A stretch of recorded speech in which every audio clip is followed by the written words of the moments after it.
আপনি রেগুলার যেভাবে মাংস রান্না করে থাকেন সেখান থেকে বের হয়ে একবার এভাবে রান্না করে দেখুন, সবাই একটু বেশি মজা পাবে। আমি তো মাঝে মধ্যেই স্বাদে বৈচিত্র্য আনার জন্য এভাবে মাংস রান্না করে থাকি, বাসার সবাই তো খুব পছন্দ করে। আজকে আমি গরুর মাংস রান্না করব, তো এর জন্য প্রথমে কিছু পেঁয়াজ থেতো করে নিচ্ছি, অর্থাৎ আধা বাটা করে নিব, বেশি মিহি করে বাটা যাবে না।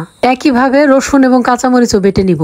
আমার কিন্তু ঘরে পেঁয়াজ রসুন কাঁচামরিচের মিহি পেস্ট করা ছিল, তো আমি চাচ্ছিলাম যে একটু রান্নার আগে তাজা তাজা মশলা রেডি করে নিব। আর মিহি করে না বেটে একটু থেতো করে নিব, এটাও রান্নায় ব্যবহার করলে কিন্তু একটু ভিন্ন রকমের টেস্ট পাওয়া যায়। মাংসটা আগে থেকে ধুয়ে পানি ঝরিয়ে সরাসরি কড়াইতে তুলে নিয়েছি, যেখানে সলিড মাংসের পরিমাণটাই বেশি রয়েছে।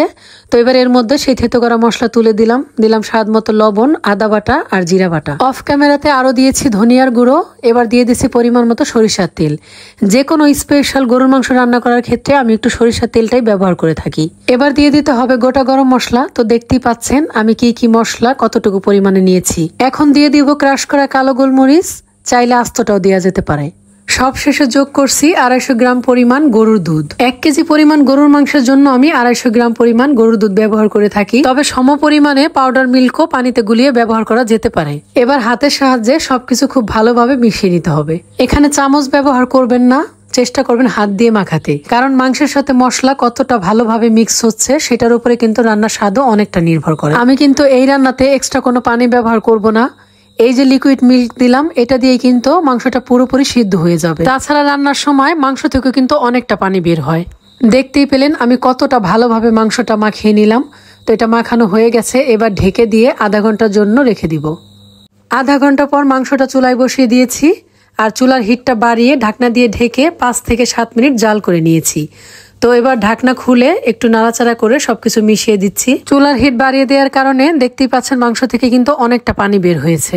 এখন আরেকবারের মতো নাড়াচাড়া করে চুলার হিটটা একটু কমিয়ে, অর্থাৎ লো টু মিডিয়ামে এনে ঢাকনা দিয়ে ঢেকে আরো 10 মিনিট জাল করে নিব। 10 মিনিট পরে ঢাকনা খুলে নিয়েছি। দেখুন ঝোলটা কিন্তু অনেকটা ঘন হয়ে গেছে, আর মাংসটা কিন্তু বেশ অনেকটা সিদ্ধ হয়ে গেছে।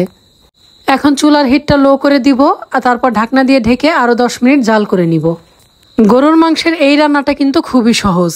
হাতে মাখানো গরুর মাংস আমরা যেভাবে রান্না করে থাকি সেরকমই, শুধু উপকরণ ব্যবহারের ক্ষেত্রে একটু ভিন্নতা রয়েছে। তো এইভাবে হাই মিডিয়াম এবং লো ফ্লেমে আমি মোট 40 থেকে 45 মিনিটের মতো মাংসটা রান্না করে নিয়েছি। এখন চুলায় আর কোনো আঁচ নাই, জালটা অফ করে দিয়েছি। এবার ঢেকে দিয়ে 5 মিনিট দমে রেখে দিব। সেই সাথে আমি একটু দেখিয়ে দিচ্ছি ঝোলের ঘনত্বটা কেমন হয়েছে। গরুর দুধ আর তাজা বাটা মশলা দিয়ে রান্না করার কারণে এই মাংসটা এত বেশি টেস্টি এবং ফ্লেভারফুল হয় যে ইচ্ছে করে এক বসাতেই সবটা খেয়ে ফেলি। একবার ট্রাই করে দেখতে পারেন, কথা দিচ্ছি নিরাশ হবেন না।